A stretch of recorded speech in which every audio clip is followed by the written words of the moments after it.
جب دل پر بوجھ اور بے چینی سی محسوس ہو رہی ہو تو تنہائی میں اللہ سے باتیں کرنا شروع کر دو اور اپنا سارا غم اللہ کو بتا دو۔ یقین کرو اللہ اتنی توجہ سے تمہیں سنتا ہے کہ تمہاری بات ختم ہونے سے پہلے ہی تمہیں نواز دے گا۔ اللہ تمہارے دل کی تمام خواہشات سن رہا ہے۔ اللہ جانتا ہے تمہاری دعائیں، تم یقین نہ چھوڑنا، وہ ضرور عطا کرے گا۔ دل سے جو دعا مانگی جاتی ہے وہ اللہ کے ہاں تہجد کی دعاؤں سے بڑھ کر مقام رکھتی ہے۔ ابھی تو تمہاری زندگی میں وہ لمحے بھی آنے ہیں جب تم اپنی دعائیں قبول ہوتے دیکھو گے۔ اللہ تمہاری روتی ہوئی آنکھوں کو ایسا ٹھنڈا کرے گا جیسے اس نے حضرت یعقوب علیہ السلام کی آنکھوں کو ٹھنڈا کر دیا تھا۔ اللہ بہت جلد تم تک کوئی کھوئی ہوئی چیز واپس لے آئے گا، جیسے اندھے کنویں سے حضرت یوسف علیہ السلام کو نکال کر حضرت یعقوب علیہ السلام تک لے آیا تھا۔ تمہارا کام صرف دعا کرنا ہے، چاہے زندگی تمہیں بے ترتیب کر کے رکھ دے، لیکن یقین رکھو اللہ تمام دعاؤں کو ترتیب دینے کا ہنر سکھا دے گا۔ اللہ ان کے لیے کن فرماتا ہے جو اس سے آخر تک مانگتے ہیں اور اللہ پر یقین رکھتے ہیں۔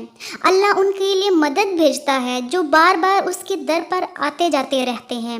دنیا کے پاس تمہیں دینے کے لیے کچھ بھی نہیں، لیکن اللہ کے پاس تمہیں دینے کے لیے سب کچھ ہے۔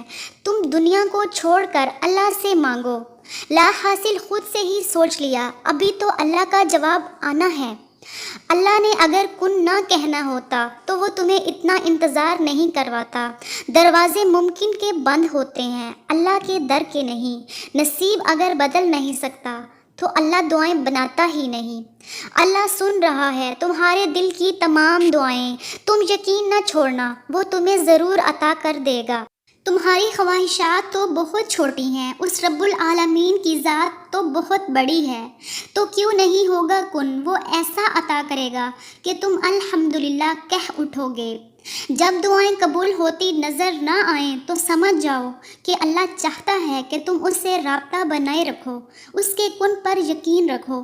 مشکل وقت جلدی ختم ہو جائے گا، دکھ دور ہو جائے گا۔ ذرا سی آزمائش سے کیوں اس قدر کمزور پڑ گئے؟ کیا تم نہیں جانتے آزمائش میں ڈال کر پھر اس سے نکالنے والا اللہ ہی تو ہے؟ کچھ باتیں آپ کسی سے نہیں کہہ سکتے، وہ چاہے کتنا ہی عزیز رشتہ کیوں نہ ہو، صرف اللہ ہی سمجھتا ہے۔